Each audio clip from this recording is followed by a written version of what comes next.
Brock, am I a bad person? He is forced to decide between good and evil, and it really could have gone either way. FlynnsArcade.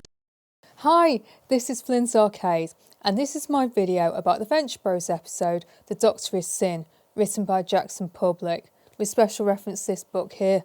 Before we start, please could you do me a massive favour and give the video a like and subscribe to the channel if you haven't already, and now, let's go. Dr. Venture tries and fails to get a government contract from General Manhours. Dr. Henry Killinger shows up and attempts to mentor Dr. Venture in the hope of persuading him to take a new career path as a supervillain. Style.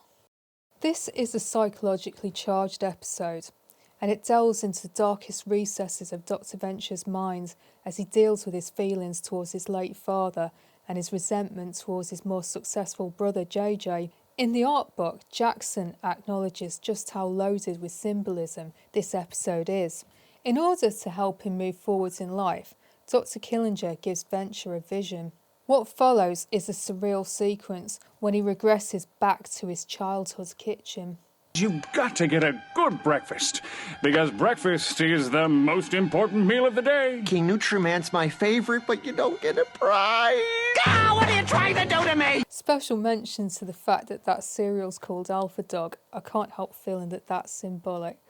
What you eating there? Alpha Dog! Funnily enough, I recently saw an uncensored version of this clip for the very first time, and it wasn't as bad as I actually thought it was, because I was assumed, having seen the censored version, that Jonas had a boner when he came into the kitchen because he'd spoken about having his lady friend stay over for a sleepover. It turns out he hadn't, he was just nude, which makes it slightly less bad in my opinion.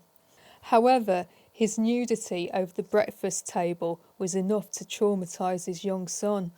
Killinger is on hand to turn the hallucination around, but his presence turns the already surreal vision into something completely nightmarish.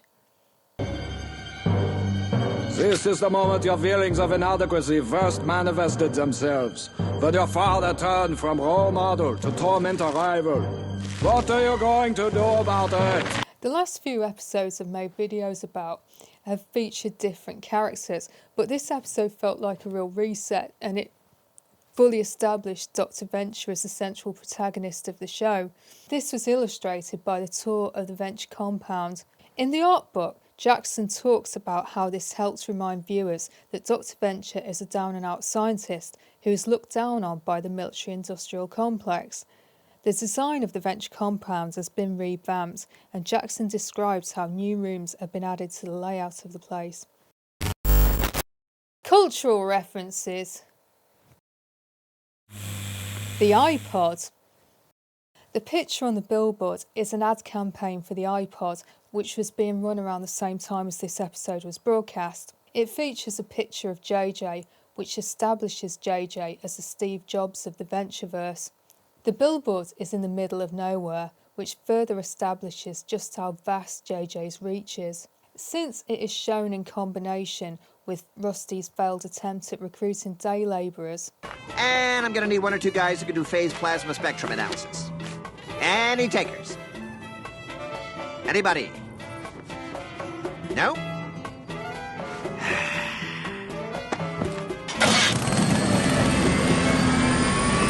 It is a beautiful illustration of the wildly different fortunes of the two brothers. Cain and Abel. This is a biblical reference and refers to Adam's first two sons. One unalived the other. What? My brother? Bingo! Isn't it perfect? It's a classic Cain and Abel story. Well, Sibling rivalry is a dominant theme in this episode. Action Johnny and his adopted brother Hadji are invoked to illustrate this.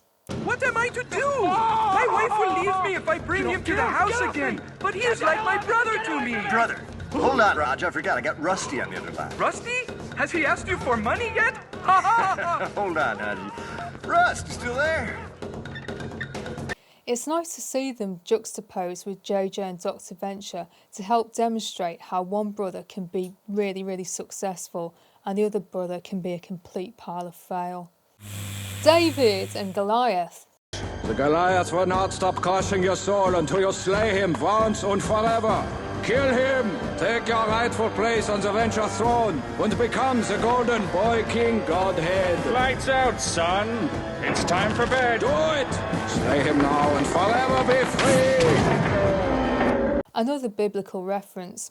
King David defeated the giant Goliath with a slingshot. This serves as a metaphor for how Dr. Venture's father's legacy continues to demean and belittle him. Faust. You not the eyes to see what he's doing? I have touched his mind! His is the way of the serpent and the apple. He seduced your employer with the poison promises of a Faustian covenant, giving with one hand as he macerates your souls with the other. We must stop him at once! Faust is a character from German mythology. He sold his soul to the devil and it went really badly for him. Here, Dr. Orpheus is invoking parallels between the situation with Faust and that of Dr. Venture and Dr. Killinger. Shakespeare. All the world's a stage, and all the men and women merely players. They have the exits and the entrances, and one man in his time plays many parts, his acts being 7 ages. You said it, killer! The quote is from the play As You Like It. The famous speech ponders the different roles a person will play as they move through their various roles in life. Richard Nixon. Well, it's different. Richard Nixon said the same thing when I gave him his first power tie. Henry Kissinger, who Dr. Henry Killinger is based on, served under Richard Nixon as National Security Advisor and Secretary of State. Jokes. Dr. Venture takes General Manhours on a tour of the Venture compound. Our Rocket Research Observation Command Center. Or...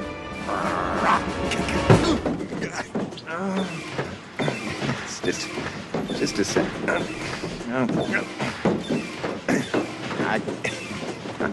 The tour goes really badly, and to make matters worse, Sri Lankan Devilbird shows up to menace Dr. Venture at the worst possible moment.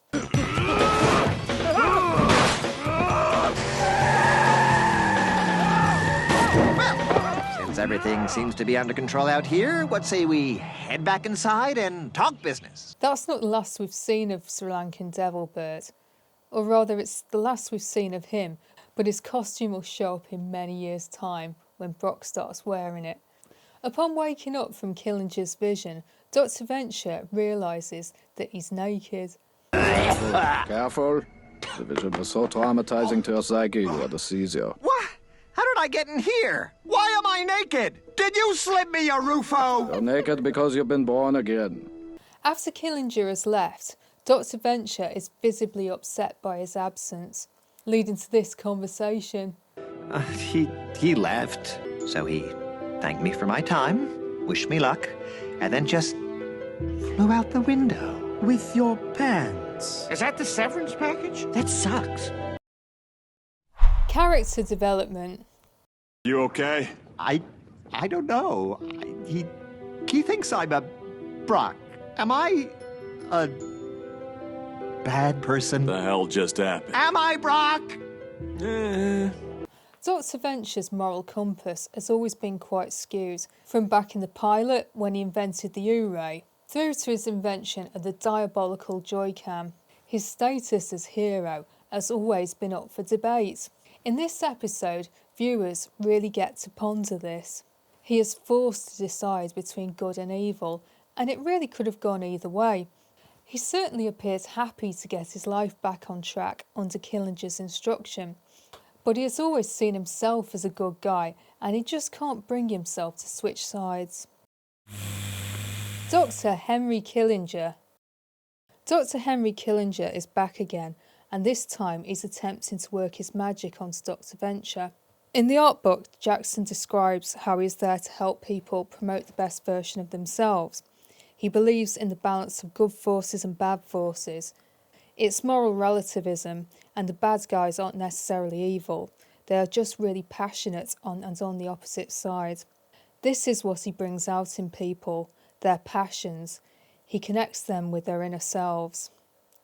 Initially, Killinger appears like a dream come true. However, he quickly demonstrates that his magic murder bag does exactly what it says on the tin when he vaporises the union reps. The hell are you? Killinger. Dr. Henry Killinger. And this is my magic murder bag.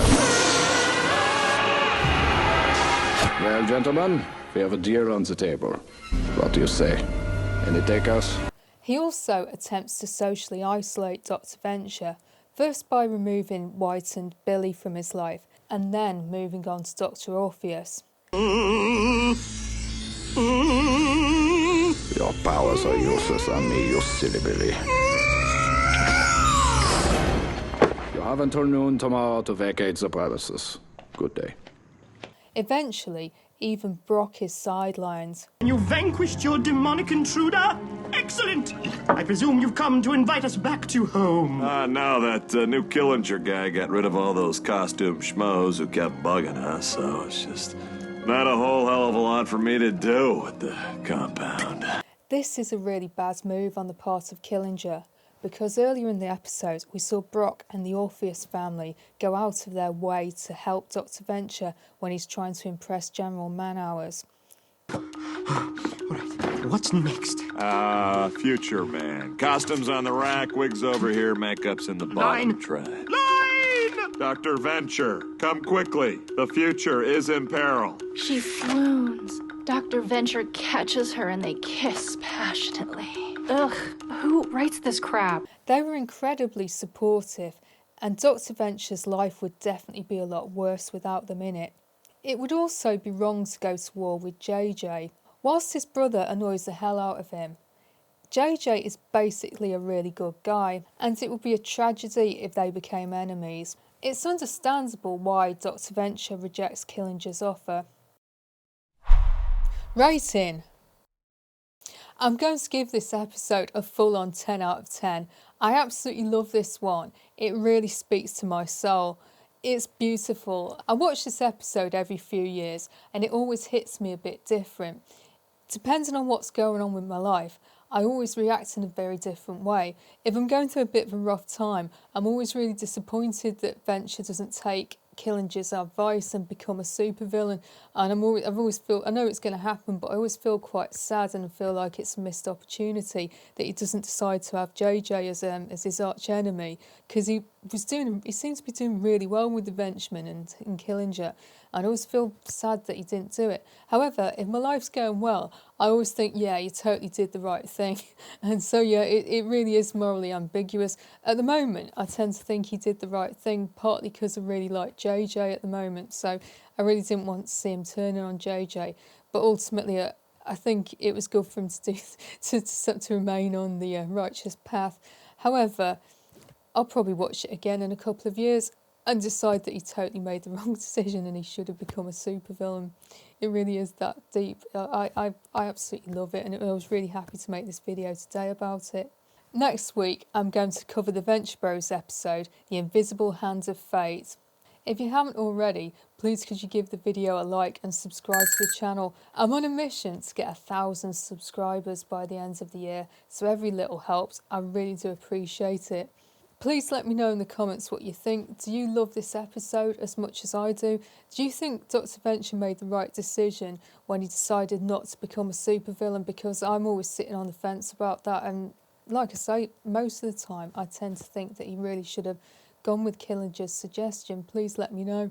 If you don't know what's right, please could you drop me a Go Team Venture or a Spanakopita or an Ignore Me, because apparently comments really help the channel grow. I upload videos every weekend, so unless anything comes up in the meantime, I'll see you next Sunday.